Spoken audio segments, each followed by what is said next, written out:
किसी गांव में करिश्मा और करीना नाम की दो बहनें अपने माता पिता के साथ रहती थी। उन दोनों के माता पिता एक बड़ी सी मिठाई की दुकान चलाते थे। उनकी दुकान पूरे इलाके में प्रसिद्ध थी। अच्छी कमाई होने की वजह से करिश्मा और करीना बड़े कॉलेज में पढ़ाई कर रही थी। लेकिन वही दूसरी तरफ पड़ोस में रहने वाली जानकी नाम की एक औरत को उनके परिवार से बहुत जलन होती है। ये लोग तो दिन ब दिन अमीर बनते जा रहे हैं। आखिर ये दोनों अपनी मिठाई में ऐसा क्या मिलाते हैं जो लोग उनके यहाँ भीड़ लगाकर खड़े होते हैं। माँ, हमें कोई ऐसी चाल चलनी चाहिए जिससे ये लोग पूरी तरह बर्बाद हो जाएं। ये दोनों बहनें जब बड़ी कार में बैठकर हमारे घर के सामने निकलती हैं तो मेरे सीने पर सांप लौटने लगते हैं। मैं किसी भी तरह इन्हें बर्बाद होते हुए देखना चाहता हूँ। मेरी भी यही इच्छा है बेटा, तू चिंता मत कर। मेरे पास एक उपाय है, उनके जरिए हम इन्हें पूरी तरह सड़क पर ला देंगे। उसके बाद जानकी एक तरीके से काला जादू की किताब खरीद कर ले आती है। फिर दोनों माँ बेटे काले जादू के मंत्र पढ़कर काले जादू की विद्या सीखने लगते हैं। देखते ही देखते कुछ दिनों में दोनों काले जादू की विद्या अच्छी तरह सीख जाते हैं। माँ, अब हमने काले जादू की विद्या पूरी तरह सीख ली है। चलो इसका इस्तेमाल करके करिश्मा और करीना के परिवार को बर्बाद करते हैं। फिर उसी रात दोनों माँ बेटे एक मुर्गी को पकड़कर उसके ऊपर काला जादू करने लगते हैं। देखते ही देखते उस मुर्गी के शरीर का रंग काला हो जाता है और वो एक भूतिया मुर्गी के रूप में बदल जाती है। अब ये मुर्गी वैसे ही करेगी जैसा हम इसे करने के लिए कहेंगे। सुन मुर्गी, तू करिश्मा और करीना की मिठाई की दुकान पर जाकर उनकी मिठाइयों को पूरी तरह भूतिया बना दे। उसके बाद वो मुर्गी हवा में उड़ते हुए करिश्मा और करीना की दुकान पर पहुंच जाती है। उस समय उनके माता पिता वहां पर ढेर सारी मिठाइयाँ बना रहे थे। आज हमें बहुत बड़ा ऑर्डर मिला है। शाम तक हमें सारी मिठाइयाँ बनाकर तैयार करनी पड़ेगी। फिर देखते ही देखते शाम हो जाती है और दोनों ढेर सारी मिठाइयाँ बनाकर तैयार कर लेते हैं। तभी वो मुर्गी अपने मुंह से काले रंग का भूतिया पानी मिठाइयों के ऊपर गिराने लगती है। काले जादू के असर से मुर्गी किसी को दिखाई नहीं दे रही थी। थोड़ी ही देर बाद दोनों पति पत्नी सारी मिठाइयाँ उनके ग्राहक के घर पहुंचा देते हैं। लेकिन मिठाइयाँ खाते ही उन सभी के शरीर पूरी तरह काले हो जाते हैं। इस बात से सभी लोग हैरान हो जाते हैं। अरे, ये मिठाइयाँ खाते ही हम सबका शरीर काला हो गया। आखिर ये कैसे मिठाई थी? मुझे लगता है उस मिठाई वाले ने जरूर मिठाई के अंदर कोई जादू टोना किया है। चलो सब लोग मिलकर उसकी खबर लेते हैं। उसके बाद सारे लोग गुस्सा होकर दुकान पर पहुंच जाते हैं और करिश्मा करीना के माता पिता की खूब पिटाई करते हैं। दूसरी तरफ एक पेड़ के पीछे छुपकर जानकी और उसका बेटा ये सब देख रहे थे। लोगों से मार खाकर उन दोनों की हालत इतनी खराब हो जाती है कि उन्हें अस्पताल में भर्ती कराना पड़ता है। मुझे तुम्हारे माता पिता का ऑपरेशन करना होगा जिससे बहुत खर्चा होगा। तुम दोनों पैसों की व्यवस्था करो। आप चिंता मत करिए डॉक्टर अंकल, हमारे घर पर बहुत सारे पैसे हैं। बस आप किसी तरह हमारे माता पिता को ठीक कर दीजिए। उसके बाद दोनों पैसे लेने घर पहुंच जाते हैं। लेकिन भूतिया मुर्गी पहले से ही उनके घर पर पहुंच चुकी थी। उसने सभी पैसों पर काला पानी छोड़कर उन्हें पूरी तरह काला कर दिया था। अरे, ये सारे पैसे तो काले हो गए, लेकिन ये कैसा हो सकता है? अब इन पैसों का कोई इस्तेमाल नहीं किया जा सकता। आखिर ये सब हमारे साथ क्या हो रहा है? लेकिन चाहे कुछ भी हो, हमें अपने माता पिता का इलाज करवाना ही होगा। अब तो सिर्फ एक ही रास्ता है, हमें ये घर बेचना होगा। उसके बाद दोनों बहनें एक बड़े सेठ के पास जाकर बेचने की बात करने पहुंच जाती हैं। लेकिन दूसरी तरफ जानकी और उसका बेटा दोनों मुर्गी को ऑर्डर देने लगते हैं। सुन मुर्गी, जल्दी से उनके घर के ऊपर काला पानी छोड़कर उनके घर को पूरी तरह तबाह कर दे। उसके बाद मुर्गी अपने मुंह से ढेर सारा काला पानी घर के ऊपर छोड़ने लगती है और देखते ही देखते पूरा घर टूटकर तहस नहस हो जाता है। थोड़ी देर के बाद करिश्मा और करीना सेठ को लेकर अपने घर के पास आती हैं, लेकिन अपने घर को टूटा हुआ देख दोनों बहनों के होश उड़ जाते हैं। अरे अचानक हमारे घर की ये हालत कैसे हो गई? ये तो पूरी तरह टूटकर बर्बाद हो गया। ये तो बहुत ही अजीब बात है। ऐसा लगता है जैसे तुम्हारे परिवार के ऊपर किसी ने जादू टोना किया है। सुनो, पास के जंगल में एक बहुत ही दयालु जादूगरनी रहती है, तुम दोनों उसके पास जाकर मदद मांगो। सेठ की बात सुनकर दोनों बहनें फौरन जादूगरनी को ढूंढने जंगल में पहुंच जाती हैं, लेकिन काफी देर भटकने के बाद भी उन्हें जादूगरनी नहीं मिलती। हम दोनों कितने घंटे से यहाँ भटक रही हैं, लेकिन अभी तक हमें जादूगरनी नहीं मिली। लगता है वो जादूगरनी जंगल छोड़कर जा चुकी है, वरना अब तक तो वो हमें मिल जानी चाहिए थी। उसके बाद दोनों बहनें दुखी होकर वापस जाने लगती हैं, लेकिन तभी अचानक वहाँ पर एक चुड़ैल आ जाती है। दोनों बहनों को देखकर चुड़ैल उन पर हमला कर देती है। ये देख दोनों बहनें मदद के लिए जोर जोर से चिल्लाने लगती हैं। तभी वहाँ तेज हवा का झोंका आता है और एक इच्छाधारी नागिन प्रकट हो जाती है। नागिन फौरन अपने मुंह से आग उगलकर चुड़ैल के शरीर में आग लगा देती है।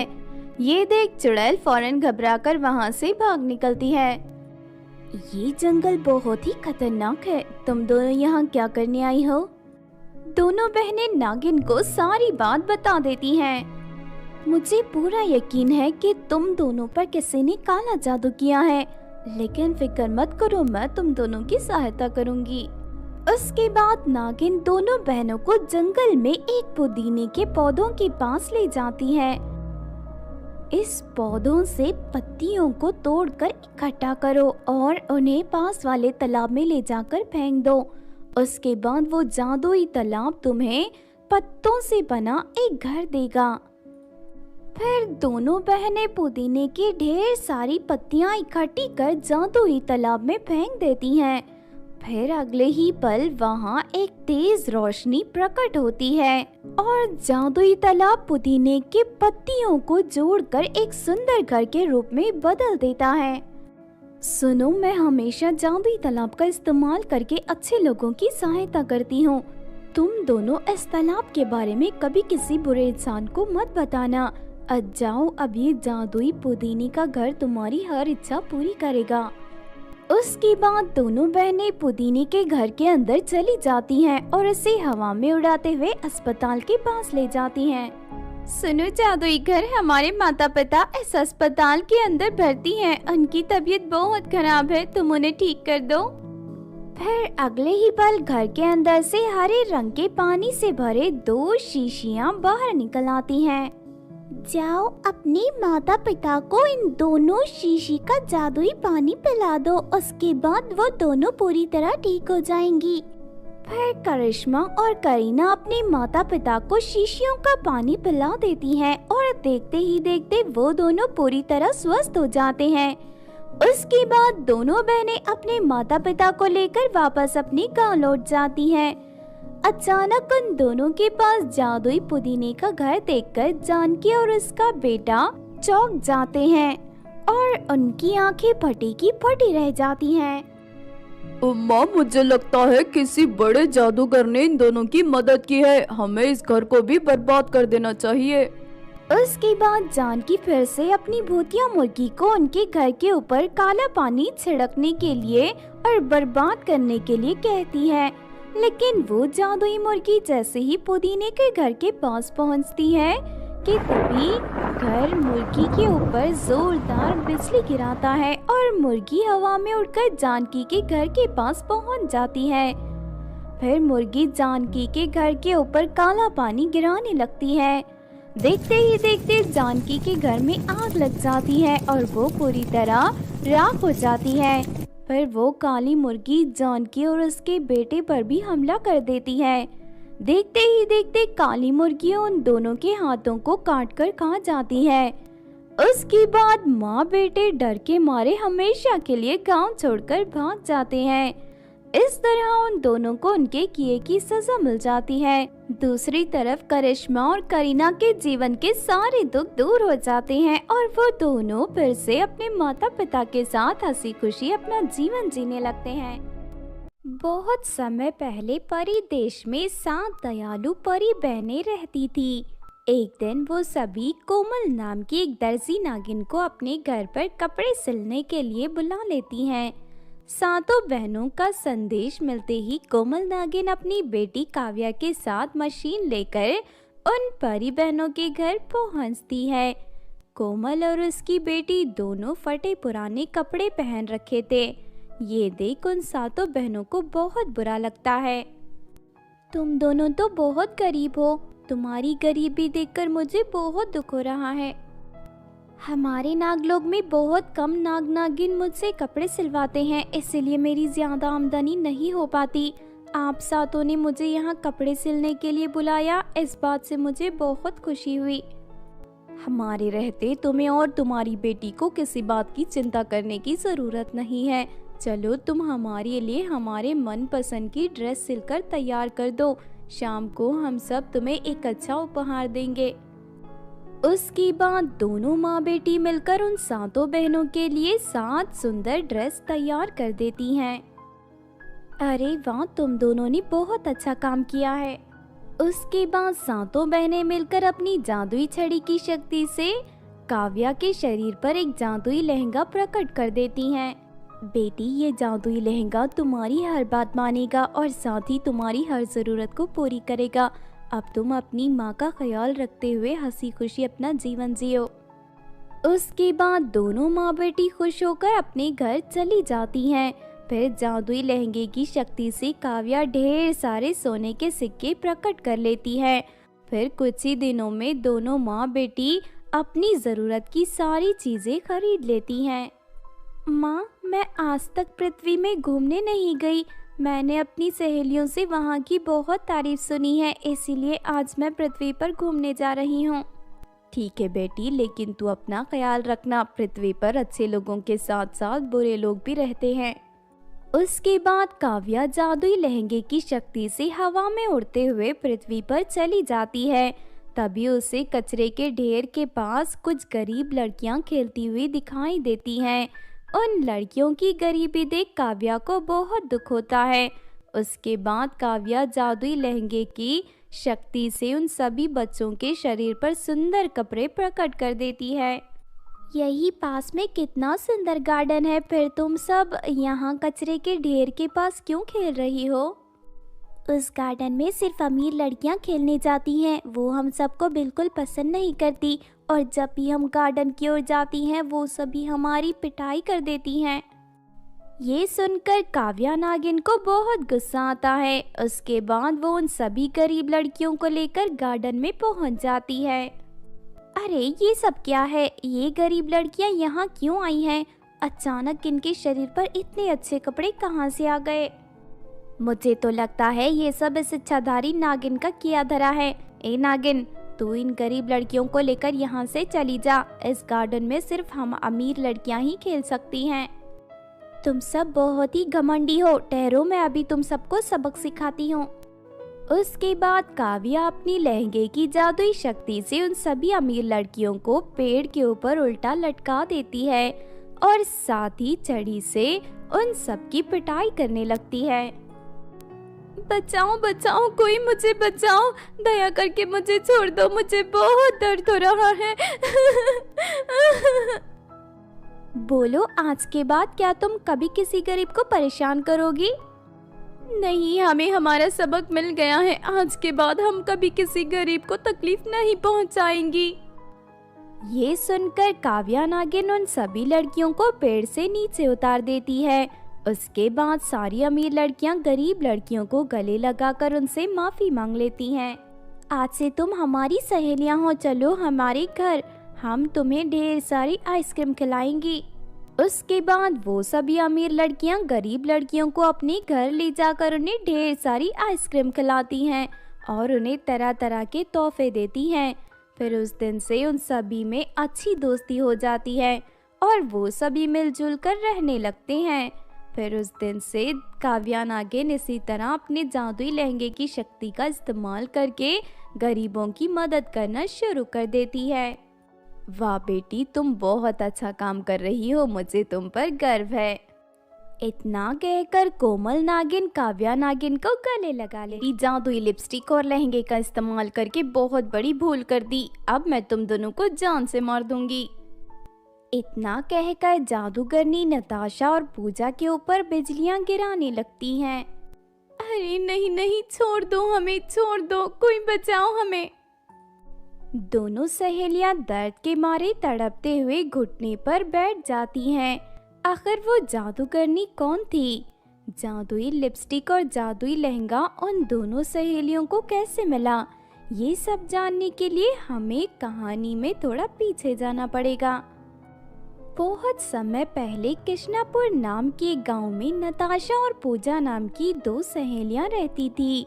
सालों पहले उनके माता पिता का देहांत हो गया था, जिस वजह से दोनों एक साथ एक छोटी सी झोपड़ी में रहती थी। उनके गांव में कई सालों से बारिश नहीं हो रही थी, जिस वजह से लोग फसल नहीं उगा पाते थे। बड़ी मुश्किल से उन सभी का गुजारा हो रहा था। फिर एक दिन मारिया नाम की एक अमीर औरत उस गांव में आती है। मैं शहर में एक कारखाना बना रही हूँ, उसे तैयार करने के लिए मुझे ढेर सारे मजदूर चाहिए। क्या तुम सब शहर चलकर मजदूरी का काम करोगे? हाँ हाँ, क्यों नहीं, हमें काम की बहुत ज़रूरत है। हम आपके साथ शहर चलने के लिए तैयार हैं। लेकिन आप हमें कितनी तनख्वाह दोगे? मैं तुम सबको महीने के 30,000 रुपए दूंगी और साथ में दोनों वक्त का खाना और रहने की जगह भी। ये सुनकर सभी गांव वाले खुशी से उछल पड़ते हैं। उसके बाद नताशा और पूजा भी गांव वालों के साथ शहर चली जाती हैं।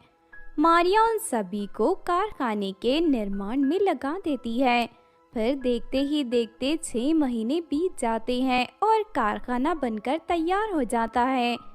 लेकिन इससे पहले के लोग मारिया से अपने पैसे मांगते, मारिया वहां से 9-2-11 हो जाती है।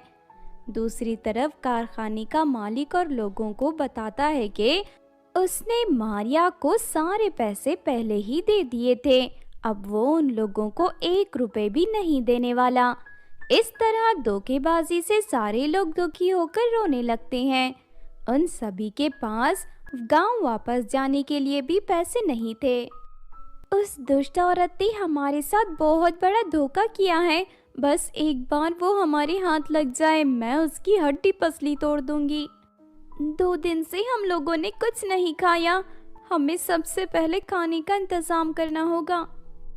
उसके बाद दोनों सहेलियां जंगल में घूमकर फल की तलाश करने लगती हैं, लेकिन तभी उन्हें कुआं दिखाई देता है। उस कुएं के ऊपर सोने के बहुत सारे कबूतर बैठे हुए थे।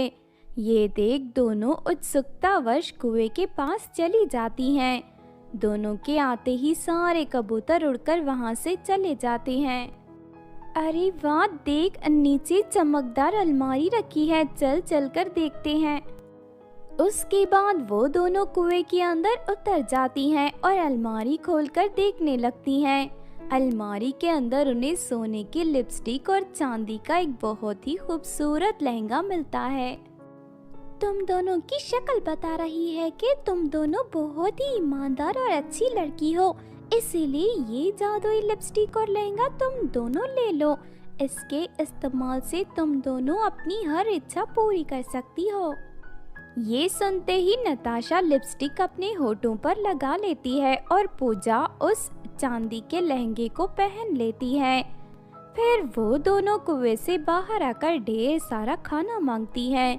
फिर अगले ही पल दोनों सहेलियों के मुंह से ढेर सारा स्वादिष्ट पकवान से सजी थालियां बाहर आने लगती हैं। देखते ही देखते वहां सैकड़ों थालियां प्रकट हो जाती हैं।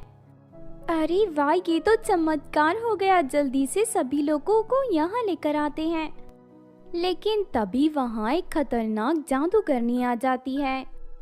तुम दोनों ने मेरी जादुई लिपस्टिक और लहंगे का इस्तेमाल करके बहुत बड़ी भूल कर दी, अब मैं तुम दोनों को जान से मार दूंगी। इतना कहकर जादूगरनी नताशा और पूजा के ऊपर बिजलियां गिराने लगती हैं। अरे नहीं नहीं, छोड़ दो हमें, छोड़ दो, कोई बचाओ हमें। इस तरह दोनों सहेलियां दर्द के मारे तड़पते हुए घुटने पर बैठ जाती हैं। फिर दोनों सहेलियां रोते हुए जादूगरनी को सारी सच्चाई बता देती हैं। उन सभी के साथ हुए धोखे के बारे में जानकर जादूगरनी को बहुत दुख होता है और वो दोनों सहेलियों को माफ कर देती है। तुम दोनों के दिल में दूसरों के प्रति दया भावना है, इसीलिए मैं ये लिपस्टिक और लहंगा तुम दोनों को हमेशा के लिए दे रही हूँ। उसके बाद दोनों सहेलियां गांव वालों को वहां बुलाकर उन्हें पेट भर खाना खिलाती हैं। फिर वो दोनों लिपस्टिक और लहंगे का इस्तेमाल करके ढेर सारे सोने के सिक्के प्रकट कर लेती हैं और बराबर मात्रा में सभी गांव वालों में बांट देती हैं। इस तरह सभी लोग अमीर बन जाते हैं और गांव जाकर हंसी खुशी अपना जीवन जीने लगते हैं। किसी गांव में आरती नाम की एक लड़की अपनी सौतेली माँ और सौतेली बहन के साथ रहती थी। आरती की सौतेली माँ जानकी अपनी बेटी निकिता और आरती में बहुत भेदभाव करती थी। वो आरती को फल बेचने के लिए शहर के बाजार में भेजा करती थी, जबकि वही दूसरी तरफ वो अपनी बेटी निकिता को शहर के सबसे बड़े स्कूल में पढ़ा रही थी। बेचारी आरती मजबूर थी, इसीलिए वो चाहकर भी अपनी सौतेली माँ का विरोध नहीं कर पाती। फिर एक दिन आरती घर पर झाड़ू लगा रही थी, तभी अचानक दरवाजे पर भीख मांगने वाली दो औरतें आ जाती है। बेटी, मुझे बहुत भूख लगी है, दया करके कुछ खाने को दे दो। उन दोनों के उदास चेहरे देख आरती को उन पर बड़ा तरस आता है। सुनो निकिता, हमारे दरवाजे पर दो भूखी औरतें आई हैं। अगर तुम कहो तो मैं रसोई घर से खाना लाकर उन्हें दे दूं। तेरा दिमाग खराब हो गया है क्या? हमारे घर में अनाज मुफ्त में नहीं आता जो हम भिखारियों में बांटना शुरू कर दे। कोई जरूरत नहीं उन्हें खाना देने की। दोनों को डंडे मारकर भगा दे यहाँ से। नहीं नहीं निकिता, ये तो गलत बात है। हमें अपने दरवाजे पर आए किसी भी भूखे को इस तरह नहीं भगाना चाहिए। अगर तुझे दोनों पर इतना ही तरस आ रहा है तो अपने हिस्से का खाना इन्हें दे, लेकिन हाँ याद रखना फिर आज तुझे खाना नहीं मिलेगा। हाँ हाँ, मुझे मंजूर है, तुम उन दोनों को खाना दे दो। उसके बाद आरती अपने हिस्से का खाना लाकर उन दोनों औरतों को दे देती है। फिर वो दोनों औरतें आरती को दुआ देते हुए वहां से चली जाती हैं। लेकिन अगले दिन वो दोनों औरतें फिर से खाना मांगने आरती के घर पर आ जाती हैं। आरती इस बार भी अपने हिस्से का खाना उन दोनों को दे देती है। बेचारी आरती 2 दिनों से भूखी थी, लेकिन उसकी हालत पर निकिता और जानकी को जरा भी तरस नहीं आता। अरे ओ महारानी, अगर तू इसी तरह उन दोनों भिखारन को रोज अपने हिस्से का खाना देती रही तो भूख से मर जाएगी, इसीलिए ये दान धर्म बनकर। मैं तुम्हारी तरह बेरहम नहीं हूँ, चाहे कुछ भी हो जाए। अगर वो दोनों औरतें मुझसे खाना मांगने आएंगी तो मैं उन्हें जरूर खाना दूंगी। तभी वहाँ जानकी आ जाती है। हे आरती की बच्ची, अपनी बकवास बंद कर और मेरी बात ध्यान से सुन। कल शहर में बहुत बड़ा मेला लगने वाला है, इसीलिए मैं चाहती हूँ कि तू सुबह ढेर सारे फल ले जाकर मेले में पहुँच जा ताकि ज्यादा से ज्यादा फल बिक सके। ठीक है माँ, मैं कल सूरज की पहली किरण के साथ ही घर से निकल जाऊंगी। फिर सुबह होते ही आरती टोकरी में ढेर सारे फल लेकर शहर की ओर जाने लगती है, लेकिन तभी अचानक रास्ते में गली का पागल कुत्ता आरती पर हमला करके उसे बुरी तरह घायल कर देता है। दूसरी तरफ आरती के सारे फल सड़क के किनारे मौजूद नाली में गिर जाते हैं। बेचारी आरती जोर जोर से रोने लगती है। तभी भीख मांगने वाली दोनों औरतें आरती के पास आती हैं। अरे ये बेचारी लड़की तो बुरी तरह घायल हो गई, हमें इसकी मदद करनी चाहिए। हाँ चलो, अपनी जादुई शक्तियों का इस्तेमाल करके इसकी चोट ठीक कर देते हैं। उसके बाद वो दोनों औरतें इच्छाधारी नागिन और जलपरी के रूप में बदल जाती हैं। अपने सामने एक इच्छाधारी नागिन और जलपरी को देख आरती के आश्चर्य का ठिकाना नहीं रहता। उसके बाद वो दोनों अपनी जादुई शक्ति से आरती के सारे जख्मों को ठीक कर देते हैं। बेटी, यही सोच रही हो ना कि अचानक हम दोनों नागिन और जलपरी कैसे बन गए? दरअसल हम दोनों जादुई दुनिया से आई हैं। हम दोनों बहुत ही घमंडी थी और हमेशा दूसरों को परेशान करती थी, जिस वजह से हमें सजा देकर 1 साल के लिए पृथ्वी पर भेजा गया है। अगर आप दोनों के पास जादुई शक्तियां हैं तो फिर आप दोनों खाना मांगकर क्यों खाती हो? बेटी, 1 साल तक हम अपनी जादुई शक्तियों का इस्तेमाल अपने फायदे के लिए नहीं कर सकती, इसीलिए हमें लोगों से खाना मांगकर खाना पड़ता है। तुम बहुत ही नेक दिल की लड़की हो। तुमने अपने हिस्से का खाना खिलाकर हमारी भूख शांत की है, इसीलिए हम दोनों तुम्हें एक जादुई गाउन देंगी जिसकी मदद से तुम्हारे सारे दुख दूर हो जाएंगे। उसके बाद जलपरी अपनी शक्ति से वहाँ एक सिलाई मशीन प्रकट कर देती है। दूसरी तरफ नागिन अपनी शक्ति से एक बड़ा सा कपड़ा प्रकट करके उस सिलाई मशीन के ऊपर रख देती है। फिर वो सिलाई मशीन उस कपड़े को सिलना शुरू कर देती है और देखते ही देखते वो कपड़ा एक सुंदर गाउन के रूप में बदल जाता है। चलो अब तुम इस गाउन को पहन लो, फिर इसका कमाल देखो। गाउन को पहनते ही आरती बहुत ही ज्यादा खूबसूरत बन जाती है। अरे वाह, मैं तो बहुत खूबसूरत बन गई। इस गाउन के ऊपर जब भी तुम पानी डालोगी तो वो पानी सोने में बदल जाएगा।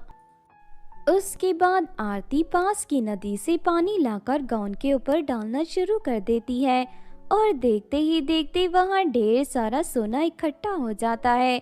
आरती अपनी लालची सौतेली माँ और बहन का स्वभाव अच्छी तरह जानती थी, इसीलिए वो नागिन और जलपरी को अपनी माँ मानकर उनके साथ रहने का फैसला करती है।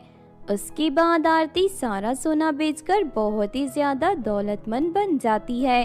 फिर आरती एक बड़ा सा घर खरीदकर नागिन और जलपरी के साथ हंसी खुशी अपना जीवन जीने लगती है। किसी गांव में मीना नाम की एक लड़की रहती थी। मीना की सौतेली माँ और उसकी सौतेली बहन मीना पर बहुत जुल्म करती थी। दूसरी तरफ वो दोनों मीना के पिता को भी परेशान करने का कोई मौका नहीं छोड़ती थी। दोनों माँ बेटी अपने लिए तो स्वादिष्ट पकवान बनाकर खाया करती थी, जबकि मीना और उसके पिता को रूखी सूखी खाकर अपने दिन गुजारने पड़ते थे। फिर एक दिन अचानक मीना के पिता के सीने में तेज दर्द शुरू हो जाता है। ओ, मर गया रे बेटी, लगता है अब मैं जिंदा नहीं बचूंगा। ऐसा मत कहिए पिताजी, मैं आपका इलाज करवाऊंगी। अम्मा देखो पिताजी की हालत कैसी हो गई है, चलो इन्हें अस्पताल ले चलते हैं। मैं इसके इलाज में 1 फूटी कौड़ी भी खर्च करने नहीं वाली। कल का मरता आज मरे, मुझे कोई फर्क नहीं पड़ता। माँ, ये सारी दौलत तो मेरे पिता की है, फिर भी आप मेरे पिता के साथ ऐसा क्यों कर रही हो? देख लेना, आप कभी सुखी नहीं रहोगी। ये सुनकर कावेरी को बहुत गुस्सा आता है और वो कोड़े से मीना की खूब पिटाई करती है। अगर दोबारा तूने मुझसे बदतमीजी से बात की तो मैं तेरी जुबान खींच लूंगी।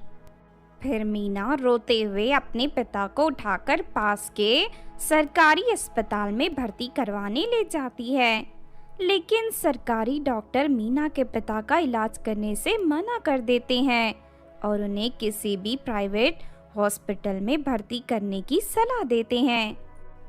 प्राइवेट अस्पताल वाले तो बहुत सारे पैसे मांगेंगे, लेकिन मेरे पास तो बिल्कुल पैसे नहीं है। अब मैं अपने पिताजी का इलाज कैसे करूं?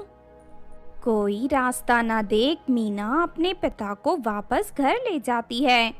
तभी मीना की सौतेली बहन निकिता उससे कहती है, सुन मीना, माँ तुझे पैसे नहीं देने वाली। अगर तू पिताजी को बचाना चाहती है तो इसका सिर्फ एक ही उपाय है।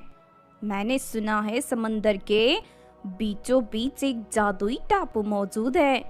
कहते हैं उस आम को खाने से बड़ी सी बड़ी बीमारी भी ठीक हो जाती है। तुमने तो मेरी सारी परेशानी दूर कर दी। मैं आज ही उस टापू पर जाकर जादुई आम लेकर आऊंगी। उसके बाद मीना सारी तैयारी करके समुंदर में चली जाती है। क्या सच में उस टापू में जादुई आम का पेड़ है? अरे पागल, अगर तुझे ये बात पता थी तो तूने मीना को क्यों बताई? अब वो जादुई आम लाकर अपने बाप को पूरी तरह ठीक कर लेगी। अरे माँ, मैंने मीना से झूठ कहा। दरअसल उस टापू में बहुत ही खतरनाक भूत चुड़ैल रहते हैं। मीना जैसे ही वहाँ जाएगी वो सभी उसे मार कर खा जाएंगे। उसके बाद हम इस बुड्ढे का भी काम तमाम कर देंगे। इस तरह हमें दोनों बाप बेटी से छुटकारा मिल जाएगा। अरे वाह बेटी, तू तो मुझसे भी 2 कदम आगे निकली। दूसरी तरफ मीना नाव चलाते हुए समंदर के बीच बने एक टापू पर पहुंच जाती है। वहां का डरावना नजारा देख मीना को बहुत घबराहट होती है। तभी 2 चुड़ैलें मीना को पकड़ लेती हैं। हमें हमारा नया शिकार मिल गया, चलो इसे मार कर मजे से खाते हैं। ये सुन मीना जोर जोर से रोने लगती है। मैं यहाँ जादुई आम लेने आई हूँ ताकि मैं अपने पिता की जान बचा सकूं। दया करके मुझे जादुई आम दे दो, बस मेरे पिता एक बार ठीक हो जाएं, उसके बाद मैं यहाँ वापस आऊंगी, फिर तुम दोनों मुझे मार कर खा लेना। मीना की दुख भरी बातें सुनकर चुड़ैल गंभीर हो जाती हैं। लगता है ये लड़की अपने पिता से बहुत प्यार करती है। हाँ बहन, ऐसी नेक लड़की को मारना बुरी बात है, हमें इसकी मदद करनी चाहिए। फिर वो दोनों चुड़ैलें अपने जादू से मीना के पिता को टापू पर बुला लेती हैं और टापू पर बने एक जादुई ऑपरेशन थिएटर में ले जाती हैं, जहां मौजूद डॉक्टर चुड़ैल मीना के पिता का ऑपरेशन शुरू कर देती हैं। थोड़ी देर के बाद ऑपरेशन खत्म हो जाता है और अपने पिता को स्वस्थ देख मीना बहुत खुश होती है। उसके बाद एक चुड़ैल मीना को 2 भूतिया आम देते हुए कहती है, हमने तुम्हारे बारे में सब पता कर लिया है। ये दोनों आम तुम अपनी सौतेली माँ और बहन को खिला देना, उसके बाद तुम्हें उन दोनों से हमेशा के लिए छुटकारा मिल जाएगा। मीना अपने पिता के साथ घर लौट जाती है। मीना के पिता को स्वस्थ देख दोनों माँ बेटी की आंखें फटी की फटी रह जाती हैं। तुमने सही कहा था निकिता, वहाँ जादुई आम का एक बहुत बड़ा पेड़ है। जादुई आम खाने से ही मेरे पिता बिल्कुल ठीक हुए हैं। ये लो, तुम दोनों भी जादुई आम खा लो, फिर जिंदगी में तुम दोनों को कभी बीमारी नहीं होगी। ये सुनकर दोनों माँ बेटी जादुई आम खा लेती हैं, लेकिन आम खाते ही वो दोनों फुटबॉल के रूप में बदल जाती हैं। फिर मीना लात मारकर दोनों फुटबॉल को घर के बाहर फेंक देती हैं। उस दिन के बाद से मीना और उसके पिता के जीवन में कभी कोई परेशानी नहीं आती और वो दोनों खुशी से रहने लगते हैं। तारा एक गरीब औरत थी। वो अपनी बेटी कुसुम के साथ रहती थी। तारा लोगों के कपड़े सिलकर अपना और अपनी बेटी का गुजारा किया करती थी। लेकिन फिर कुछ समय बाद उस गांव में संजना नाम की एक औरत कपड़े सिलने की दुकान खोल लेती है। संजना की दुकान की चमक धमक देख गांव की सभी लोग उसी से कपड़े सिलवाना शुरू कर देते हैं, जिसका असर तारा की आमदनी पर पड़ता है और कुछ ही दिनों में उसकी आमदनी पूरी तरह बंद हो जाती है। माँ, ये क्या, तुम आज भी उदास बैठी हो? आखिर तुम रोज इस तरह उदास क्यों रहती हो? क्या बताऊं बेटी, जब से हमारे गांव में सिलाई की नई दुकान खुली है तब से लोगों ने मुझसे कपड़े सिलवाना पूरी तरह बंद कर दिया है। अब हमारी 1 रुपए की भी आमदनी नहीं होती। मुझे फिक्र हो रही है कि मैं तेरी पढ़ाई का खर्चा कैसे उठाऊंगी। फिर एक दिन मजबूर होकर तारा संजना के पास काम मांगने पहुंच जाती है। मेम साहब, मैं बहुत अच्छे कपड़े सिलती हूँ, आप मुझे अपने यहाँ काम पर रख लीजिए। तूने मुझे बेवकूफ समझ रखा है क्या? मैं जानती हूँ तू काम के बहाने मेरा व्यापार चौपट करना चाहती है। मैं तुझे काम पर नहीं रखने वाली, चल निकल यहाँ से। तारा संजना के सामने बहुत गिड़गिड़ाती है, लेकिन संजना को तारा पर जरा भी रहम नहीं आता। उसके बाद तारा उदास होकर अपने घर चली जाती है। दिन रात बेचारी तारा को अपनी बेटी की परवरिश की चिंता खाए जा रही थी। इस तरह एक दिन तारा कुएं के पानी को लेकर घर की ओर लौट रही थी। तभी अचानक उसका पैर फिसल जाता है और वो सर के बल एक पत्थर के ऊपर जा गिरती है। तारा के सर से खून बहने लगता है। ये देख कुसुम वहां दौड़कर आती है और कुछ लोगों की मदद से अपनी माँ को घर के अंदर ले जाती है। अरे ये बेकार का कपड़ा बांधने से कुछ नहीं होगा, तेरी माँ का सर फट गया है, इसे कोई अस्पताल ले जा। लेकिन चाची अस्पताल में तो डॉक्टर पैसे मांगेंगे, मेरे पास बिल्कुल पैसे नहीं हैं, आप ही कुछ पैसे उधार दे दीजिए। अरे पागल हो गई है क्या तू? तुम दोनों माँ बेटी के खाने का ठिकाना नहीं है और तू मुझसे उधार मांग रही है, जा जा किसी और से मांग। उसके बाद कुसुम गांव के कई लोगों से पैसे मांगने की कोशिश करती है, लेकिन कोई भी उसकी मदद नहीं करता। तभी कुसुम को अपनी टीचर काव्या का ख्याल आता है। कुसुम फौरन अपनी टीचर के घर पहुंचकर उनसे पैसे मांगने लगती है। मैं तेरी मदद करना चाहती हूँ कुसुम, लेकिन मैं क्या करूँ, मैं मजबूर हूँ। मेरी तनख्वाह बहुत कम है, बड़ी मुश्किल से मेरे घर का गुजारा होता है। मुझे माफ कर दे, मैं तुझे पैसे नहीं दे सकती। उसके बाद कुसुम दुखी होकर अपने घर की ओर जाने लगती है। तभी अचानक आसमान में काले बादल छा जाते हैं। देखते ही देखते चारों तरफ तेज बारिश शुरू हो जाती है। कुसुम जल्दी जल्दी अपने घर की ओर जाने की कोशिश करती है, लेकिन तभी अचानक वो फिसल जाती है और सड़क के किनारे मौजूद ढलान से लड़खड़ाते हुए झाड़ियों के बीच मौजूद एक कुएं के पास पहुंच जाती है। कुसुम को कुएं के अंदर से रोशनी निकलती हुई दिखाई देती है। कुसुम कुएं के पास पहुंचकर अंदर झांकने लगती है। कुएं के अंदर एक जादुई फ्रॉक हवा में उड़ती हुई कुछ परियों को जादुई करतब सिखा रही थी। तभी अचानक एक परी की नजर कुसुम के ऊपर पड़ती है। वो देखो, एक लड़की छुपकर हमें देख रही है, कहीं वो लोगों को जाकर इस कुएं के बारे में ना बता दे, चलो पकड़ लो उसे। ये सुनते ही कुसुम वहां से भागने लगती है, लेकिन तभी सारी परियां और जादुई फ्रॉक कुएं से बाहर निकलकर कुसुम को घेर लेते हैं। नहीं नहीं, मुझे कुछ मत करना, मैं एक गरीब लड़की हूँ, मेरी माँ घर में घायल पड़ी है, दया करके मुझे जाने दो।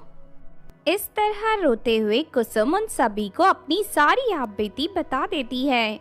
अपने आंसू पोंछ लो लड़की, मैं सब ठीक कर दूंगी। उसके बाद जादुई फ्रॉक कुएं के अंदर वापस चली जाती है और वहां रखी एक पुरानी सिलाई मशीन लाकर कुसुम को दे देती है। ये एक जादुई सिलाई मशीन है, इस पर लगा बटन दबाते ही ये चंद मिनटों में ही कपड़े सिलकर तैयार कर देगी। इसकी मदद से तुम इतने पैसे कमा सकती हो जिससे तुम्हारा और तुम्हारी माँ का गुजारा चल जाएगा। उसके बाद जादुई फ्रॉक कुसुम को उसकी माँ के इलाज के लिए कुछ पैसे भी दे देती है। कुसुम खुशी खुशी अपने घर लौट जाती है और अपनी माँ को अस्पताल ले जाकर उसकी दवाई करवा देती है। फिर अगले दिन कुसुम जादुई सिलाई मशीन लेकर अपने घर के सामने वाली सड़क पर खड़ी होकर आने जाने वालों को आवाज देकर अपने पास बुलाने लगती है। ए लड़की, आखिर तू ये कबाड़ मशीन लेकर यहाँ क्या कर रही है? ये मेरी जादुई सिलाई मशीन है, ये कुछ ही मिनटों में कपड़े सिलकर तैयार कर देती है। अच्छा तो ये बात है, ठीक है, मैं अभी तुझे अपना सलवार सूट का कपड़ा ला कर देती हूँ, तू उसे सिल दे। उसके बाद वो औरत अपने घर से कपड़ा लाकर कुसुम को दे देती है। कुसुम सिलाई मशीन पर कुछ ही पलों में सलवार सूट सिलकर तैयार कर देती है। ये देख वहां मौजूद सभी औरतों की आंखें फटी की फटी रह जाती हैं। फिर इस गांव के साथ साथ आस पड़ोस के गांव के लोग भी कुसुम से कपड़े सिलवाना शुरू कर देते हैं। इस तरह देखते ही देखते कुसुम ढेर सारे पैसे कमाकर अमीर बन जाती है और अपनी माँ के साथ हंसी खुशी अपना जीवन जीने लगती है। बहुत समय पहले किसी गांव में अजय, विजय और सुनील नाम के 3 भाई अपनी पत्नियों के साथ रहते थे।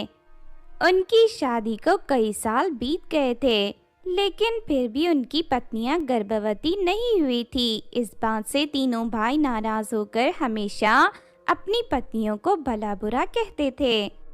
हमने इन तीनों से शादी करके बहुत बड़ी भूल कर दी। मुझे नहीं लगता इस जन्म में ये तीनों हमें संतान का सुख दे पाएंगी।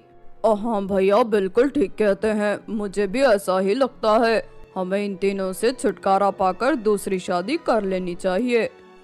हाँ, हमें बिल्कुल ऐसा ही करना चाहिए। मेरे पास एक बहुत बढ़िया उपाय है। मैं एक ऐसे आदमी को जानता हूँ जो इंसानों की किडनी निकाल कर बेचता है। चलो इन तीनों को उसी आदमी के पास ले चलते हैं। इन तीनों के बदले वो हमें अच्छे खासे पैसे देगा और साथ ही वो तीनों की किडनी निकाल कर इन्हें जान से मार देगा। वाह भैया, ये तो बहुत अच्छी बात है। इस तरह हमें पैसे भी मिल जाएंगे और इन तीनों से छुटकारा भी।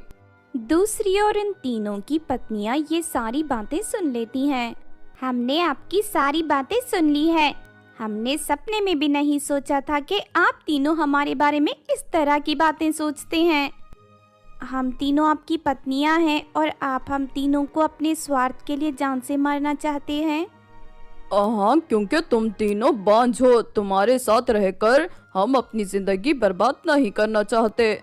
इनसे बहस करने का कोई फायदा नहीं है। चलो इसी वक्त इन्हें पकड़कर उस आदमी के पास ले चलते हैं। फिर वो तीनों अपनी पत्नियों को रस्सी से बांधकर उन्हें एक बड़े ट्रक में कैद करके गांव से निकल पड़ते हैं। लेकिन अचानक जंगल के रास्ते में ट्रक का टायर पंचर हो जाता है।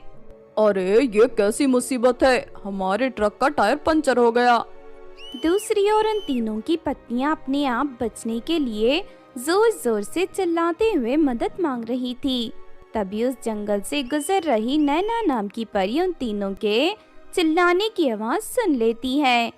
फिर नैना परी फौरन ट्रक के पास पहुंच जाती है। उसके बाद नैना परी अपनी जादुई छड़ी घुमाकर तीनों की रस्सियां गायब कर देती है।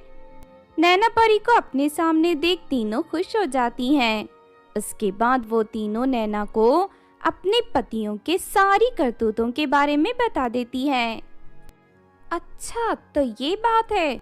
तुम तीनों फिक्र मत करो, मैं उन जालिमों को सजा दूंगी। उसके बाद नैना ट्रक के सामने वाले हिस्से में पहुंचकर अपनी जादुई छड़ी की शक्ति से तीनों भाइयों को ट्रक से बाहर निकालकर जमीन पर पटक देती है। तुम तीनों अपने स्वार्थ के लिए इन मासूम की जान लेना चाहते हो। अब मैं तुम तीनों को ऐसा सबक सिखाऊंगी कि तुम तीनों की अक्ल ठिकाने आ जाएगी। उसके बाद नैना परी अपनी जादुई छड़ी की शक्ति से उन तीनों का पेट गुब्बारे की तरह फुला देती है। तुम तीनों को बच्चे चाहिए थे ना, इसीलिए तुम तीनों अपनी पत्नियों की जान लेना चाहते थे। देखो, मैंने तुम तीनों के पेट में भूतिया बच्चे डाल दिए हैं। चलो निकलो यहाँ से, वरना अगर मेरा इरादा बदल गया तो मैं तुम तीनों को जान से मार दूंगी। उसके बाद वो तीनों घबराकर अपने गांव भाग जाते हैं। दूसरी तरफ नैना परी उनकी पत्नियों को अपने घर ले जाती है। उधर तीनों भाइयों के गांव जाने के बाद जब ये बात गांव वालों को पता चलती है तो वो सभी उन तीनों भाइयों से डरने लगते हैं। इन तीनों भाइयों के पेट में भूतिया बच्चे हैं, क्या पता इनकी वजह से कल गांव में कोई मुसीबत आ जाए। हाँ, तू ठीक कहती है, इन तीनों को इस गांव में नहीं रखना चाहिए। चलो इन्हें इसी वक्त गांव से भगा देते हैं। हाँ, हमें ऐसा ही करना चाहिए। सुनो तुम तीनों, अगर अपनी भलाई चाहते हो तो इसी वक्त गांव से बाहर निकल जाओ, वरना हम सब मिलकर तुम्हें जान से मार देंगे। नहीं नहीं, हमें गांव से मत निकालो, वरना हम तीनों कहाँ जाएंगे। देखो, तुम तीनों के पेट में भूतिया बच्चे हैं। तुम्हें गांव में रखकर हम कोई खतरा नहीं मोल लेना चाहते, इसीलिए चुपचाप यहाँ से निकल जाओ, वरना तुम तीनों बेमौत मारे जाओगे। उसके बाद सभी गांव वाले डंडे और पत्थर उठाकर तीनों भाइयों को घेर लेते हैं। गांव वालों को गुस्से में देख वो तीनों अपनी जान बचाकर वहां से भाग जाते हैं। गांव से भागने के बाद वो तीनों पास के शहर में पहुंचते हैं। हाय मर गया रे, उस बेशरम परी का सत्यानाश हो। मेरे पेट में बहुत दर्द हो रहा है, मुझसे चला भी नहीं जा रहा। अब भैया ये सब हमारे बुरे कर्मों का फल है। काश हमने अपनी पत्नियों पर अत्याचार ना किया होता। हाँ तू ठीक कहता है, लेकिन अब कुछ कर नहीं सकते हम। इतना बड़ा पेट लेकर तो हमसे कोई काम भी नहीं होगा। इस वक्त मुझे बहुत भूख लगी है। और वो देखो भैया, सामने एक रेस्टोरेंट है, चलो वहाँ जाकर खाना मांगते हैं। फिर तीनों भाई खाना मांगने रेस्टोरेंट के सामने पहुंच जाते हैं, लेकिन उन तीनों को गर्भावस्था की हालत में देख रेस्टोरेंट का मालिक डर जाता है। उसके बाद वो तीनों को डांटकर वहां से भगा देता है। इस तरह उन तीनों को कोई देखना भी पसंद नहीं करता। देखते ही देखते तीनों भाइयों की हालत बद से बदतर हो जाती है और वो तीनों अपनी गलती पर अफसोस करके जोर जोर से रोने लगते हैं। तभी वहां नैना परी उन तीनों की पत्नियों के साथ प्रकट हो जाती है। फिर तीनों भाई नैना परी और अपनी पत्नियों के सामने गिड़गिड़ाकर उनसे माफी मांगने लगते हैं।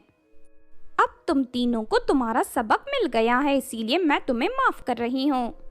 उसके बाद नैना परी अपनी जादुई छड़ी घुमाकर तीनों भाइयों को फिर से पहले की तरह स्वस्थ कर देती है। उस दिन के बाद से वो तीनों भाई पूरी तरह सुधर जाते हैं और अपनी पत्नियों के साथ अच्छा बर्ताव करते हुए खुशी